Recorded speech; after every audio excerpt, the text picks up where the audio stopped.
وَيُحِلُّ لَهُمُ الطَّيِّبَاتِ اور انہیں طیب چیزیں کھانے کا حکم دیتا ہے، ان کے لیے حلال حلت بیان کرتا ہے، ان کے لیے حلال کرتا ہے طیب چیزوں کو، وَيُحَرِّمُ عَلَيْهِمُ الْخَبَائِثَ اور ان پر ناپاک چیزیں حرام کرتا ہے، یعنی ان کی حرمت بیان کرتا ہے، وَيَضَعُ عَنْهُمْ إِصْرَهُمْ وَالْأَغْلَالَ الَّتِي كَانَتْ عَلَيْهِمْ اور ان سے ان کے بوجھ اور قیدیں اتارتا ہے جو ان پر پڑی ہوئی تھی۔ پچھلی امتوں میں جو مشکلات تھیں، مثلا انہوں نے حلال جانوروں کو ہی حرام کیا ہوا تھا، مثلا بطخ کو کھانا حرام سمجھتے تھے، شتر مرغ کو حرام سمجھتے تھے، اونٹ کے گوشت کو حرام سمجھتے تھے، تو نبی علیہ السلام نے آ کے بتایا کہ یہ چیزیں حرام نہیں ہیں، یہ حلال ہیں۔ تو آپ نے طیب چیزوں کی حلت کا بیان کیا، خبیث چیزوں کی حرمت کا بیان کیا۔ خبیث میں کیا آتا ہے؟ المیتہ، مردار۔ ہمارے ہاں جانور مرغی لینے جاتے ہیں نا تو پتہ ہی نہیں ہوتا کہ وہ مری ہوئی مرغی کاٹ کے ہمیں دے دیتے ہیں، وہ مری ہوئی مرغیاں بھی اسی طرح بکتی ہیں، خاص طور پر یہ جو شادی کا آرڈر ہوتا ہے نا اس میں چوتھا پانچواں حصہ مری ہوئی مرغیاں ڈال دیتے ہیں اور پتہ ہی نہیں کیا سے سارا سالن خراب ہو جاتا ہے۔ اس لیے آنکھوں کے سامنے ایک بندے کو 500 روپے دے دیں کہ تم اپنے سامنے جانور کٹاتے ہیں، جہاں 50,000 روپے کا آپ گوشت کٹوا رہے ہیں 500 روپے نہیں دے سکتے کسی کو کہ یار اپنے سامنے مرغی چیک کر لیں، کہنا یہ اتنا ٹائم نہیں گا، 500 روپے کون دے رہے ہو، بچاؤ 500، حرام کھلاؤ۔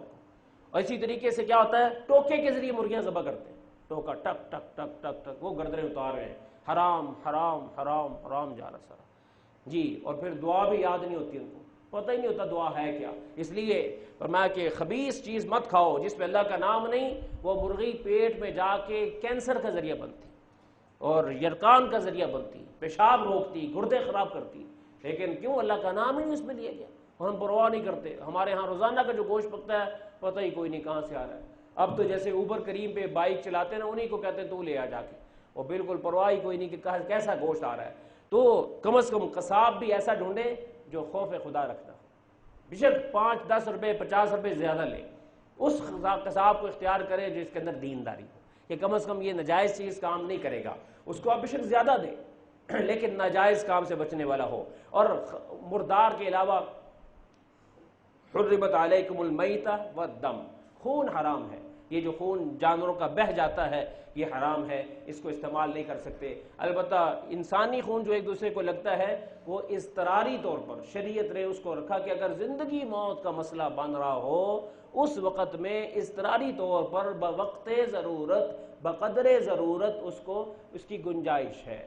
شوقیہ خون لگانا بھی جائز نہیں کہ آپ کے جی خون کی کمی ہو رہی کسی سے خون لگوا لیں، نہیں، اس کی اجازت نہیں، یہ اضطراری احکام ہے۔ جیسے شراب اضطراری طور پر کسی نے حرام جو ہے نا اس کی جان جا رہی تھی، اس نے حرام گوشت کھا لیا تو اس پر پکڑنی ہے۔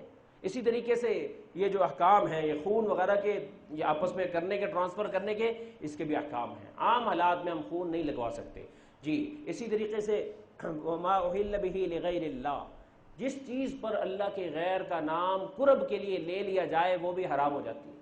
یاد رکھیں ہم لوگوں کو پتہ ہی نہیں ہے کہ الفاظ کیا ہونے چاہیے، ہم کہتے ہیں کہ یہ حضرت حسین کے نام کی نیاز ہے، حالانکہ اصل طریقہ کار یہ ہوتا ہے، مقصد بھی ہوتا ہے کیا کہ یہ اللہ تعالیٰ کے نام کی ہے اور اس کو حضرت حسین کی محبت میں ان کے ثواب کے لیے کر رہے ہیں، یہ ٹھیک ہے۔ لیکن یہ کہتے ہیں جب حضرت حسین کے نام کی نیاز تو یہ تو غیر اللہ کے نام کی نیاز بن جاتی ہے، وہ تو آدم علیہ السلام کے نام کی بھی ہو تو حرام ہو جائے گی اور عیسیٰ علیہ السلام کے نام کی بھی وہ حرام ہو جائے گی۔ رسول اکرم صلی اللہ علیہ وسلم نے منع فرمایا کہ حضور کے نام کی بھی ہو، جائز نہیں۔ نیاز عبادت ہے، عبادت صرف اللہ کا حق ہے، تو اس لیے نیاز کسی اور کے نام کی جائز نہیں، وہ اللہ کے نام کی جائز ہے۔ تو اس لیے اسی طریقے سے 11 طریق کو کہتے ہیں جی شیخ عبد القادر جیلانی کے نام کی نیاز، بھائی یہ لفظ غلط ہے، نیاز تو اللہ کے نام کی ہوتی ہے، ہاں ثواب آپ ان کو بخش رہے ہیں، لیکن یاد رکھیے ہمیشہ ہر 11 طریق کو صرف انہی کو ثواب نہیں، آپ تمام اولیاء اللہ کے ثواب کی نیت کریں، سب کے لیے نیت کریں۔ ذہن میں اگر یہ ہوگا نا کہ شیخ عبد القادر جیلانی کی کرامتیں ایسے بیان کی جاتی ہیں کہ وہ گھر آتے ہیں اور بھینس کا دودھ بڑھا دیتے ہیں، کاروبار بڑھا دیتے ہیں، اس لیے میں ان کے نام کی دے رہا ہوں، پھر بھی شرک بن جائے، نہیں وہ تو آپ نے اللہ کے لیے کرنا ہے، اللہ نے آگے سے کرنا ہے۔ حضرت شیخ عبد القادر جیلانی رحمۃ اللہ علیہ بزرگوں کے بادشاہ گزرے، اس میں کوئی شک نہیں، بہت بڑے درجے کے ولی تھے، لیکن ان کو عبادت میں شامل نہیں کیا جا سکتا، عبادت اللہ کے نام کی۔ اس لیے پوچھ لیا کریں جب کوئی آپ کے گھر کوئی چیز دے، یار یہ کس کے نام کی ہے جی، وہ آپ کو بتا دے گا یہ اللہ کے نام کی ہے یا فلاں کے نام کی نیاز، جو اللہ کے نام کی نہ ہو تو پھر آپ اس کو استعمال نہیں کر سکتے۔ جی تو وَيُحَرِّمُ عَلَيْهِمُ الْخَبَائِثَ، ناپاک چیزوں کی حرمت کو بیان کرتا ہے۔ اسی طریقے سے سود بھی، رشوت بھی، اور جو ہے جھوٹ بھی، اور جھوٹی قسم کھا کے بھی جو کاروبار ہوتا ہے وہ بھی خبائث میں شامل ہے۔ ایسے بندے کا کھانا، لقمہ کھانا بھی جائز نہیں کہ آپ اس کی دعوت کھا رہے ہو، بشرطے کہ 51% اس کا کاروبار اگر حرام کا ہو تو پھر یہ حکم ہے۔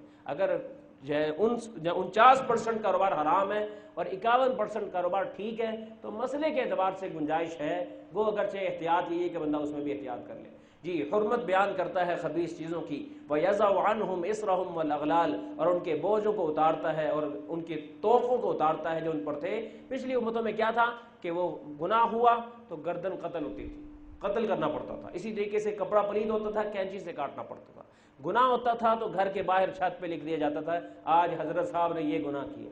تو یہ اللہ تعالیٰ نے ہمارے نبی کی برکت سے بوجھ اتار دیے جی، اور پھر ہمارے لیے آسانیاں ہو گئی کہ پردے رکھ دیے۔ لیکن یہ قیامت کے روز اللہ کہتا ہے یوم تبلی السرائر، سارے پردے اٹھاؤں گا، پھر تمہیں دکھاؤں گا تم کرتے کیا تھے۔ اس لیے معافی مانگو، توبہ کرو، اللہ ہمیں توفیق عطا فرمائے۔ وآخر دعوانا الحمدللہ رب العالمین۔